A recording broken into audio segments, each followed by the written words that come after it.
Alright, Kelly, what are we doing today?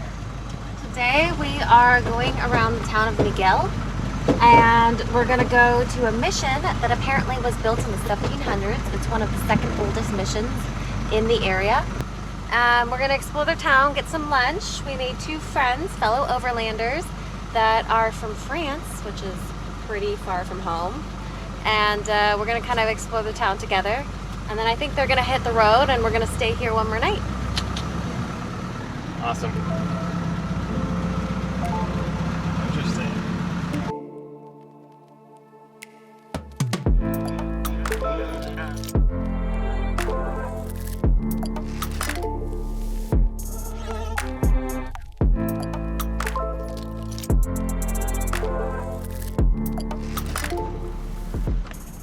So we have heard the name of this town pronounced in many different ways by fellow travelers. We really should have asked someone while we were there. For the purposes of this video, I'm going to call it Melegé, although I also thought it was called Miguel at first glance.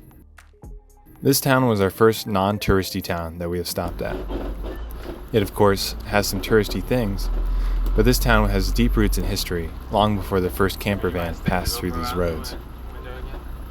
This place was special to the native peoples for thousands of years because of the abundance of water in the river valley.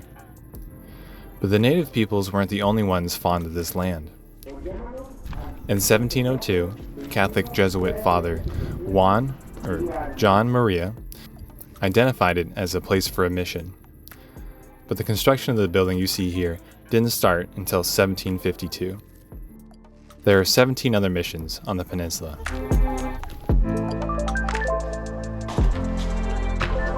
Our friends and us explored the building, and the lady working there was nice enough to let us up onto the roof.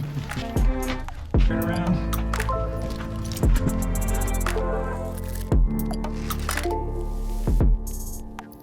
There was a beautiful view of the city and the river from up there, but you could definitely tell that there weren't many people my size around during that time. The most surprising thing we found at the mission was its relatively new tenants. We looked up and saw that there was at least 5 bats hanging from the ceiling in one of the halls. I've never seen them before. I guess it's as good a place as any around here. Once we left the church, we decided to walk over to the town and leave our vehicles behind. Our friends needed a SIM card to get local cell coverage, so we decided to try a small store up the road. There's nothing too exciting about this part, but it is interesting to see what a small shop in a small town in Mexico has. They did have some Apple products, earbuds and whatnot, as well as some budget Android phones and various other electronics. They were probably known as the Best Buy of their town. We eventually left the shop with a new SIM card and headed further into town. What do you do in a town that isn't built around taking tourists snorkeling? Explore, observe, and see what you find. Nope. Can you just take a look in this street? There are some shops or restaurants, I think. Everyone we talked to was very nice. Everyone we passed said hello. This is one of the biggest reasons I like these kinds of towns compared to full tourist towns. Don't get me wrong. If you're looking for a 5-star resort with a pool by the ocean front, Melegé isn't for you. They aren't constantly berating you with offers to go out on their fishing boat or scuba diving.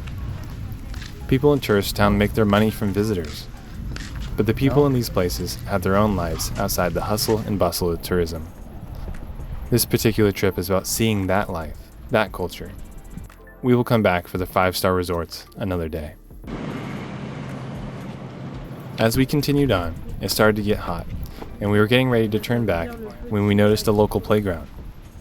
I'm sure it wasn't intended for full-size adults, but you know how it goes. Do you guys want to come in? Want to jump in? You can angle your head the other way. Going fair. I'm also spinning. Woo! Just point at her. So fast! Woo! We didn't have one this cool though. We ended the day back at the same beach site we started at. We all went for a little swim, and then our friends tried their hand at fishing.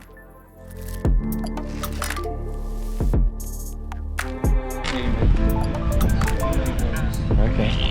Oh! All in all, a great day in Melegé.